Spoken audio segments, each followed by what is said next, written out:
तुम्ही उद्या ज्या शिवाजीनगरमध्ये जाताय ना त्या रॅलीमध्ये आम्ही तुमच्या बरोबर जरूर असू. त्यांनी सिंगल विकेट खेळली तर आम्हाला डबल विकेट खेळायची सुद्धा तयारी आहे.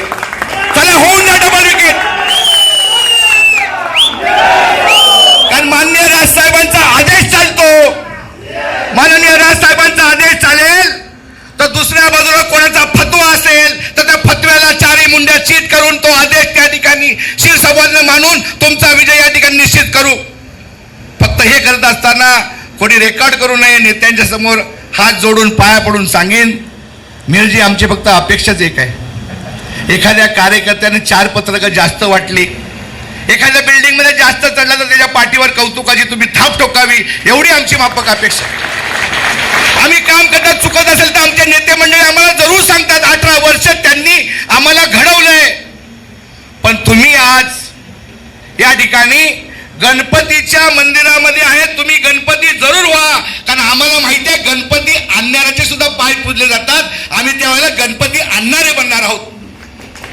कारण तुम्हाला मी गणपती जरूर बनवलंय पण तुम्ही आमच्या हातात आहात.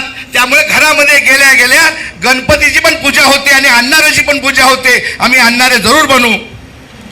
पण नंतर नवरात्र येईल त्यावेळेला मात्र दांडेराज खेळायची परवानगी तुम्ही आम्हाला जास्त दिली पाहिजे.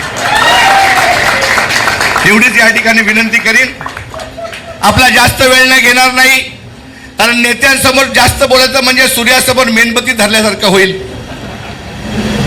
मी नेहमी सांगतो माननीय राजसाहेबांचा कार्यकर्ता आपली अवस्था, घरातल्या एखाद्या वडीलधाऱ्याचा अकाली मृत्यू झाला ना की अचानक जबाबदारी येते. तो उन्हापुरा 14, 15, 16, 17, 18 वर्षाचा मुलगा त्या घरची जबाबदारी जोशाने पूर्ण करतो नव्हे पेलतो. आम्हाला 18 वर्षांतर प्रौढत्वाची एक जबाबदारी आहे. अनेक आंदोलनामध्ये मारलेले दगड, ते दगड एकत्र करून त्या दगडाचं शिल्प तयार करणार आहे आणि त्या शिल्पामध्ये माननीय राजसाहेबांचा महाराष्ट्र सैनिक म्हणून या ठिकाणी काम करणार आहे. ती संधी आम्हाला लाभू दे एवढी जायची प्रार्थना करून अजून आपल्याला 18 तारखेपर्यंत हा जोश, हा उत्साह कायम स्वरूपी ठेवायचा आहे. कारण आपण काम करत असताना काही विघ्न संतोषी आहेत. ते तुमच्यामध्ये आपल्यामध्ये मनभेद करतील, एकमेकांबद्दल चुकीचे सांगतील, एका वेळेला काहीतरी आरोप प्रत्यारोप करतील. कोणत्या हॉटेलमध्ये काल बसला होता, अरे मी बघितला बसला होता, हे सब झूठ आहे.